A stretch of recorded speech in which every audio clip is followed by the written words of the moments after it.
my logo. Welcome to my channel Learn English with Biswajit sir. তো দেখো, আমি আজকে প্রসেসিং রাইটিং সম্পর্কে তোমাদের জানাতে যাচ্ছি।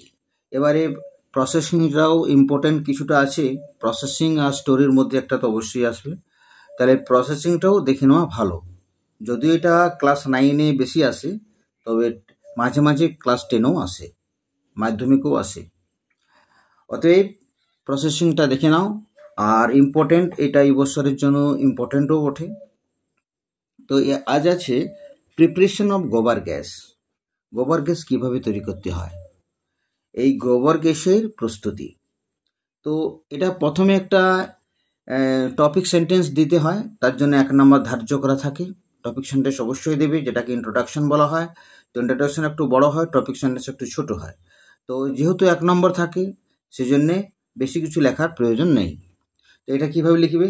It is not denying the fact, এই তথ্যটাকে অস্বীকার করা যায় না যে গোবর gas is very essential in our daily life, যে গোবর গ্যাস আমাদের দৈনন্দিন জীবনে খুবই অপরিহার্য।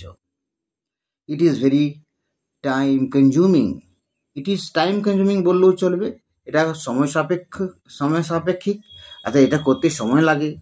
ওকে, তারপর বলছে it is processed through the following steps, এটা নিম্নলিখিত পদক্ষেপে তৈরি করা হয়, অর্থাৎ এর প্রক্রিয়াটা নিম্নলিখিত পদক্ষেপে হয়।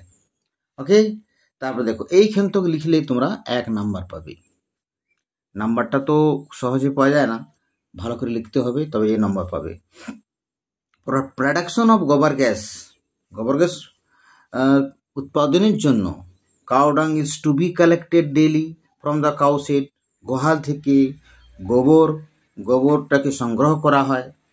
ওকে, দেন তারপর it is put in a pit or a big container, তারপর এটা একটা গর্তে কিংবা বড় পাত্রে রাখা হয়। Then cow dung and water is mixed in equal proportion, তারপর জল এবং গোবর সমান অনুপাতে মেশানো হয়। যদি 1:1, মানে যতটা পরিমাণ সেই হিসাবে আমরা সমান মিশাবো, যতটা জল ততটা গোবর, এই মোটামুটি একটা আনুমানিক মিশিয়ে দেওয়া হয়।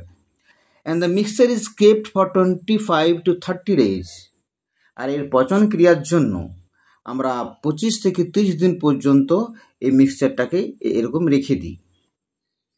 আফটার কিপিং সাম ডেজ, কিছুদিন রাখার পর, the mixture is stirred with an agitator, তারপর সেই মিক্সচারটাকে, এই যে দুটি মিশানো হয়েছে, সেটাকে একটা এজিটেটার বলতে যে কোনো একটা ডাং দিয়ে বা কোনো যদি তোমার মেশিন আছে সেই টাইপের, সেই মেশিন দিয়ে তোমরা এটাকে ঘেটে নিতে পারো।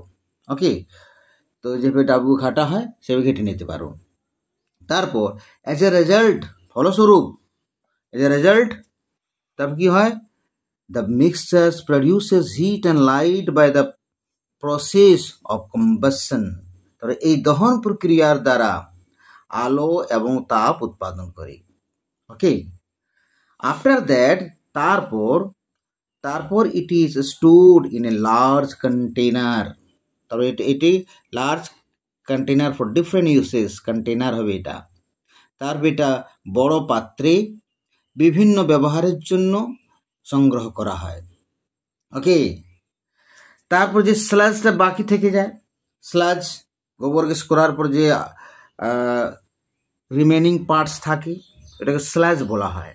ওকে, এটাকে দেখো স্লাজটা কি করা হয়। স্লাজ ইজ মানে অর্থাৎ গোবরের বাকি অংশটি collected and used as a good manure in the field, আর সেই স্লাজ মানে গোবরের বাকি অংশটিকে এই মাঠে ভালো খাদের জন্য, ভালো সারের জন্য ব্যবহার করা হয়।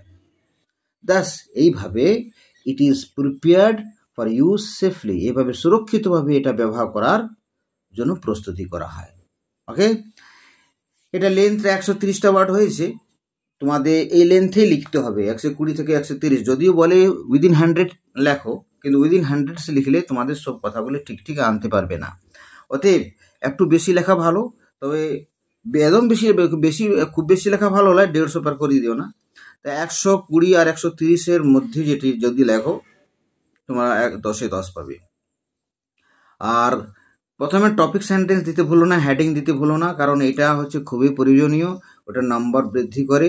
আর টপিক সেন্টেন্সটা খুব বেশি বড় করা চলে না। ওটা তোমরা এক থেকে একটা বাক্য যদি লেখো তাহলে 15টা ওয়ার্ডস লিখবে, যদি দুটা লিখতে পারো ম্যাক্সিমাম 30টা ওয়ার্ডস লেখার চেষ্টা করবে, তার বেশি না।